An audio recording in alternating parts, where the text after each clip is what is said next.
Hello everyone and welcome to our virtual Parents Welcome. My name is John Elsmore and I'm the university's Director of Student Affairs. And I'm pleased to be hosting my panel colleagues who I will ask to introduce themselves shortly. In a normal year, we host these events in the Great Hall on campus over the main moving in weekend.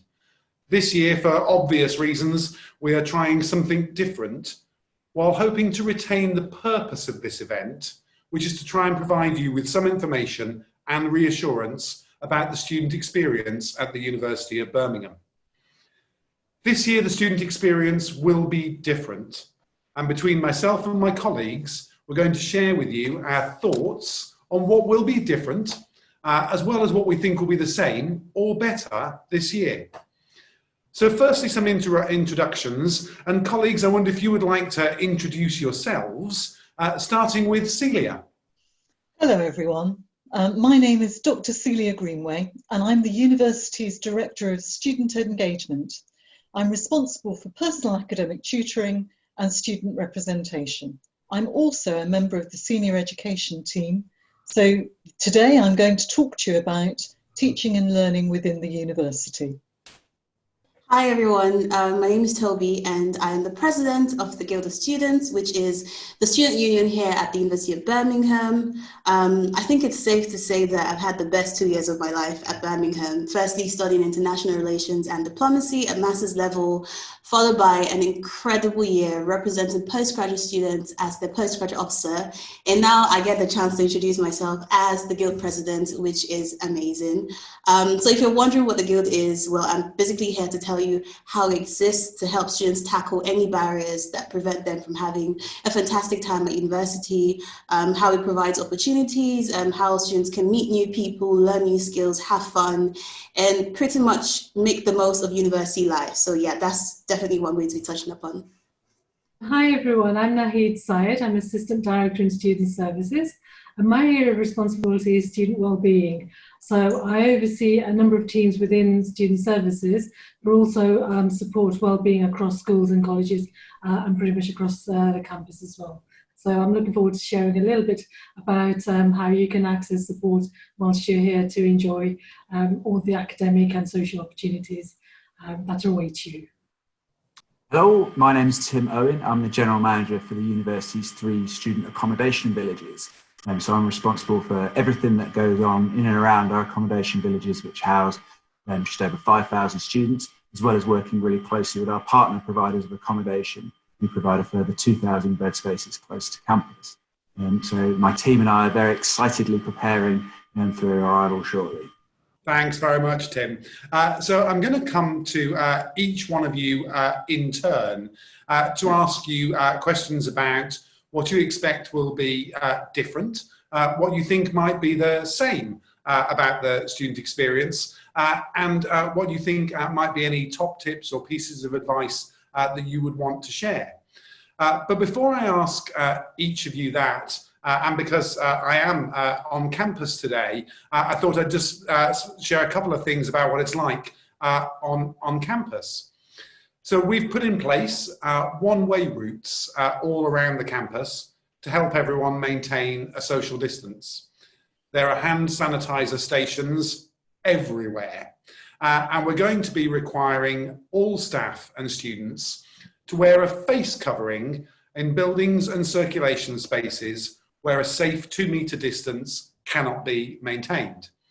We're going to be providing all staff and students with a washable, reusable, University of Birmingham branded face covering that looks a little bit like this.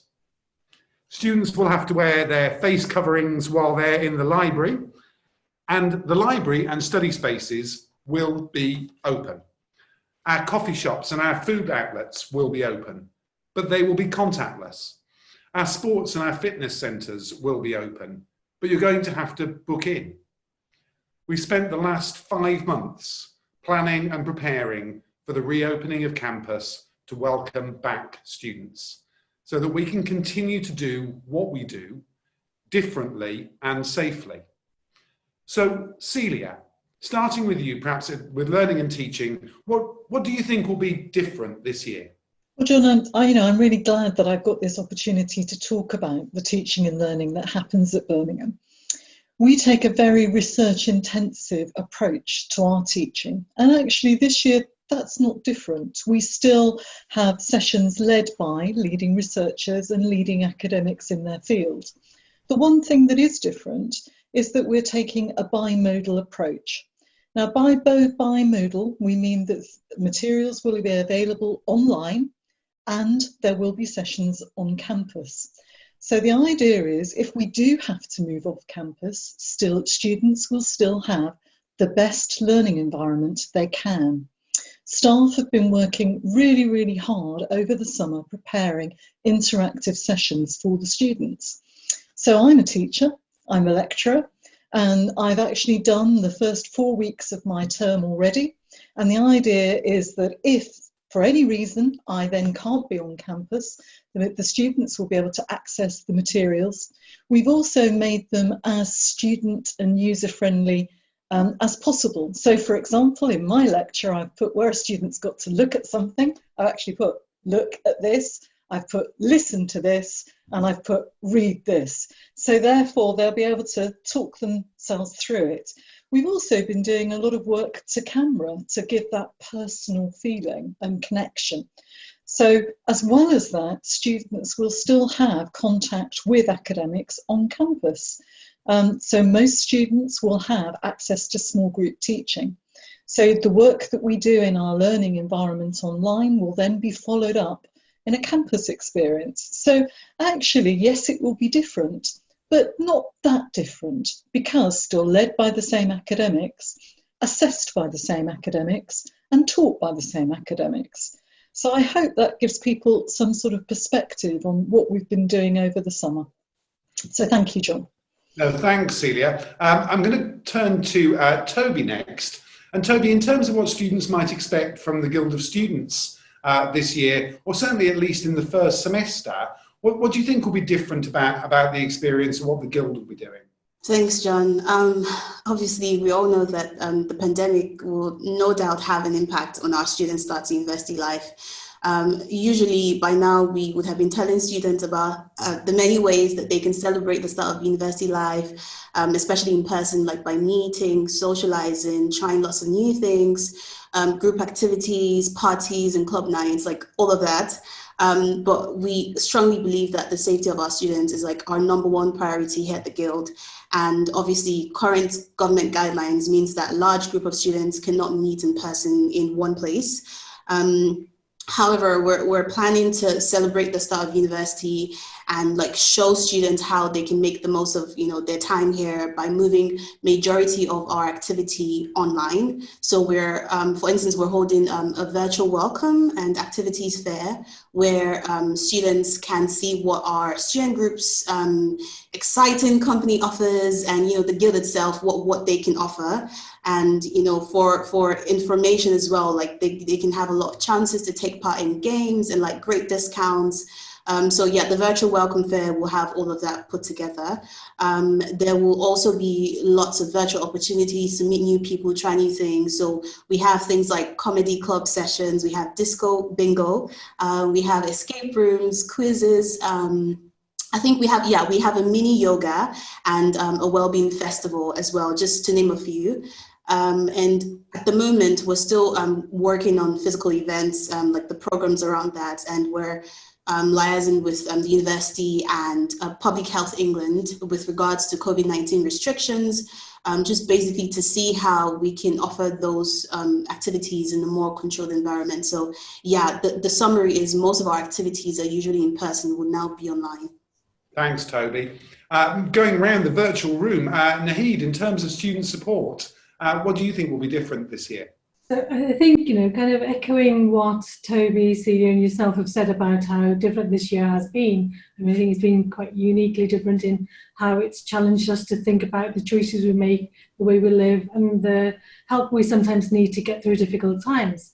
We've also seen a difference in how we communicate with each other. So services that we access are largely online now, and that's been one of our focuses over the summer, to develop services that students can access safely online with no compromise to the quality of the service. So over the summer, one of our biggest developments has been to introduce new services and adapt existing ones to provide more online self-help resources, self-care materials, and resources essentially to ensure that our students have the options on how they can access our services whilst we continue to deliver that high quality support. Examples of areas of development are, for example, in the counselling and psychological wellbeing area, where our practitioners have been working over the last few months to deliver online support. So we've had students who have continued to be accessing those services. And for those services, it was very important that they continued. But students coming in will see that they can access our specialist services online. Our counselling teams are preparing online resources, self-help materials that students can access using the Canvas pages. We've also got wellbeing officers in schools and colleges, and they're all equipped to work remotely so that they can continue to offer the excellent support to students. So I guess in the summary, what I'd say is that no matter where our students are on or off campus, they will be able to find information, support and access to services to support their well-being and to help them enjoy and make the most of the opportunities that they'll have at the university. Thanks, Nahid. And then sort of finally in this round of questions, Tim, when it comes to our accommodation, what's going to be different this year? Well, I think typically Arrivals Weekend in accommodation is when we welcome 7,000 students to our various villages and sites. It feels very busy, it feels very congested, and that brings a certain amount of excitement and anticipation. But because of the current circumstances, we're spreading out the arrivals to ensure that stairwells and lifts are not overwhelmed with people. So that will feel different, that will feel more of a calmer experience, which I think for some people actually will be a positive. So that will be one thing that's different on the arrival itself. I think beyond that, I think there'll be a slight difference in the social experience within accommodation. So following on from what Toby talked about. So for example, some of the events will be online, but there's still a vast program of events that are being delivered in person as well. And one thing to be aware of is that our accommodation team is on site 24/7 to support students with any needs that they have. So whilst we're talking a lot about online, the accommodation team is there for our students all the time anyway. I think what will also be different this year is I think there'll be an increased level of anxiety around the accommodation. We always have freshers flu, for example, and that's just something that we live with and we joke about to some extent in term one. I think in the context of the current situation, I think that will bring greater levels of anxiety. And I think what's important is that we just manage that as calmly and as sensibly as we can.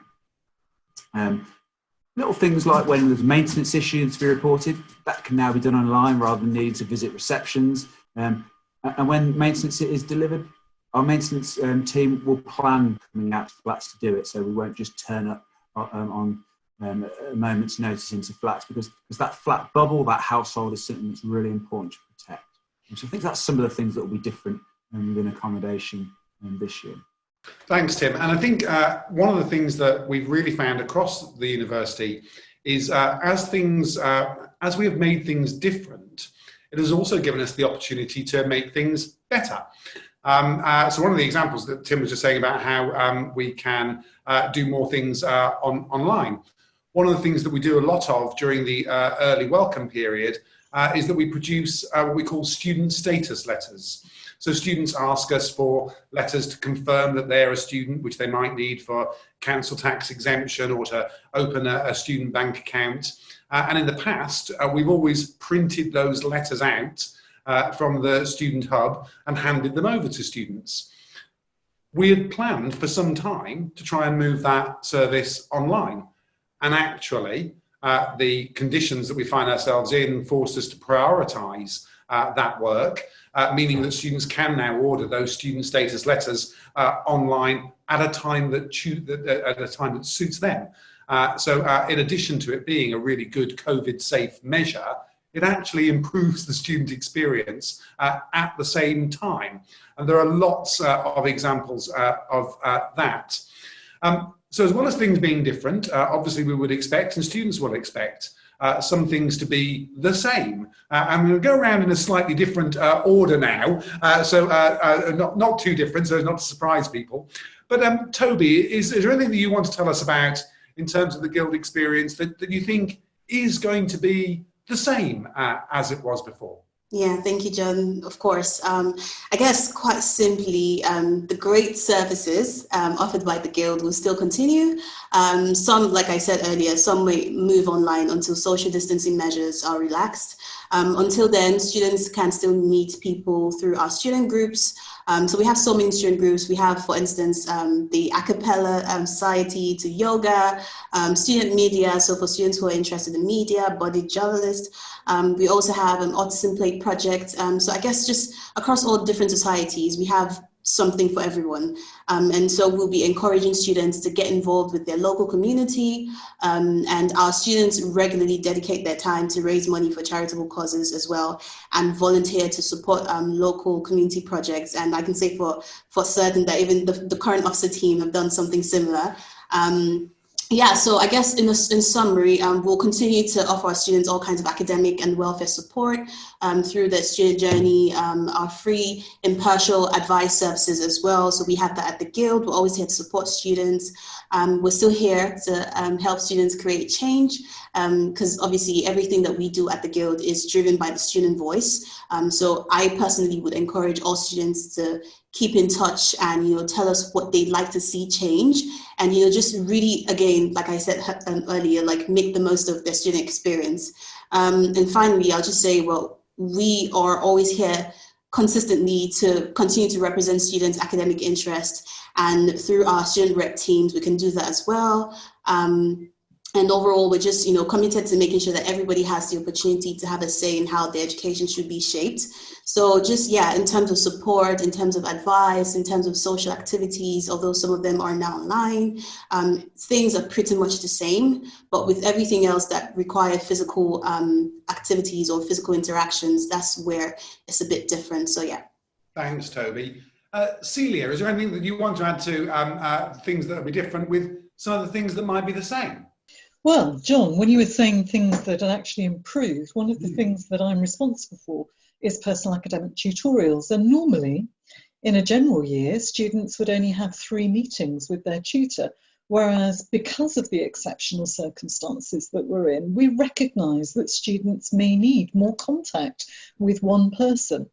So they will already have an established relationship with their tutor if they're a 2nd or 3rd year, but we're doing this for all students. So all new students and existing students will now have a weekly group tutorial with their tutor. And I think it's a really good opportunity to build up a continuous, strong relationship with a member of staff, but more importantly with one another, so peer support can happen. It's also an opportunity not just to discuss subject-specific things. For example, I've been working with the Careers Service to make sure that we build in careers skills to those sessions. I've also been looking at how to build in academic advice and support. So throughout the year, students will have different things to discuss, but also they can decide amongst themselves what they would like the group tutorials to be. So I actually think this is a really, really good opportunity to change things. I'm seeing this as a departure from the norm, but a really good departure. So it's the same, but better. And we do really see that the tutorial is key to student success. It's a sort of pivotal thing this year. It's building on our current success with the tutorials, because in fact Birmingham has just won an award for its innovation in personal academic tutorials. So it is something we're already good at, but we can make it even better for this year's cohort. So I really hope students will engage with the initiative and turn in on. They are all going to be online, so again, it doesn't matter whether we move on or off campus. And it also doesn't matter if members of staff are on or off campus, we'll still be able to run these tutorials on Zoom. And Zoom is something that we've all become familiar with over the summer. And we're doing this meeting on Zoom. It's like having a normal conversation. So I think it's a really good platform to interact, and I'm hoping that students really relish and enjoy that opportunity to interact with one another and members of staff. So thank you, John. Thanks, Celia. Tim, turn to you next. Same or same and better? Hopefully same and better. And in fact, we've stayed open throughout the past difficult 6 months. We've housed students throughout that period. So we've learned a lot about what it's like to house students and to provide a great environment to live in through the most difficult of circumstances. And we know a lot more about it now, which really helps us. I think what will be the same is ultimately what accommodation about is that flat experience. And you talked at the start, John, about how within university buildings, you know, where distancing can't be maintained, we're expecting people to wear a face covering. Well, the one place that definitely does not apply is in your student accommodation within your own flat, because you will form a household bubble with your flatmates, and that is the household that you are living in, and you don't have to social distance within your flat in the same way as you don't in your family home and with those you live with now. And that's a really important thing, because that fundamentally is what student accommodation is about. It's those relationships that you form within your flat and the people you get to know. When I'm an accommodation manager, so I talk about boring things like en suites and size of bedrooms, size of beds, those kind of things. But actually, when students reflect on their time in accommodation, what they talk about is the friendships they've built, the relationships, and the good times they had living with us. And often the greatest tribute that we have to our accommodation is when people go on to live together in future years. And that relationship building, that experience together will be the same. And that's the thing that we think will mean that students will still have a fantastic experience in student accommodation this year as well. Thanks very much, Tim. And Nahid, last one on this round of questions. Same or same but better. Any examples from you? Yeah, I mean, I think definitely same and better is what we're doing here. So, you know, what's remained unchanged is our commitment and ambition for providing the best support services to our students to make sure that they're accessible and they reflect our diverse student community. So, you know, we will continue to have a team of professional wellbeing officers in schools and colleges who will be able to provide practical and emotional support for students who are experiencing personal problems, particularly when they might be interfering with their academic studies. In student services, we will continue to have a team of qualified counsellors, psychological practitioners, disability advisors. In our multi-faith chaplaincy, we have chaplains, you know, all of these colleagues will have years and years of experience of supporting students. And students can expect to see friendly faces in the libraries, sports centres and halls of residences, as Tim said, all able to signpost and support our students whilst they're with us. So in that sense, nothing is going to change. It's going to be there as services as normal, and we will continue to provide that support to students, and we will continue to provide a range of options and opportunities for them to engage with that and raise any concerns they have. In addition to the services that we have on campus, we've also got Pause on campus as well. So Pause is a no-wait service that will be delivered from on campus, but this year what they will do is provide an online presence as well. And I think one of the things that they've developed and tested out over the summer is walking and talking. So we've got a number of sessions where you can book with a practitioner, a trained counsellor from Pause, and you can have a walk around our Winterbourne Gardens, around our campus, but having an engagement in a therapeutic way as well. So that's a unique and different way of engaging, but it remains consistent with our ambition to provide the best quality of services and support to our students. That's terrific. Thanks very much, Nahid. And I think I'm going to go once more around the virtual room. And I'm going to go sort of, just so you all know, I'm going to go Tim, Nahid, Celia, and then finish with Toby. So we've got last words from a student.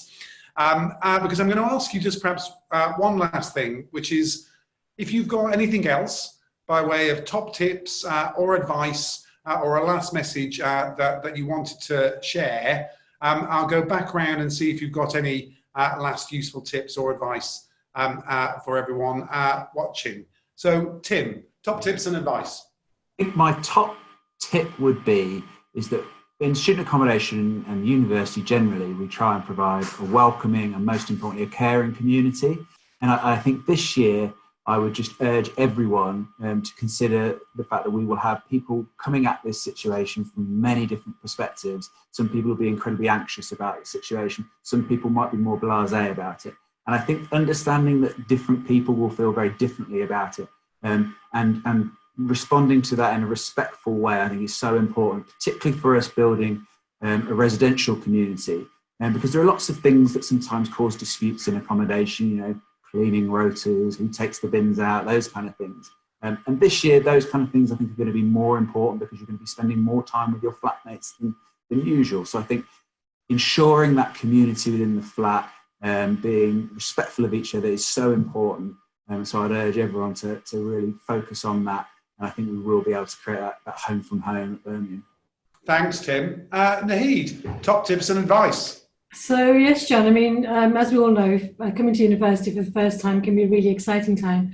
And this year I have 4 nieces going to university. 3 of them are staying local and 1's going away. So in terms of top tips, I've had this practice and I've had these conversations with them. And essentially I'm telling them the same as I'm telling all of our sort of viewers and listeners today, is that staying connected is really important. Staying connected with friends, family, whilst you're building your social networks at university, it's really important to keep connected with people outside of the university to help keep a perspective on things that you're experiencing, but also to be able to talk through any concerns you have.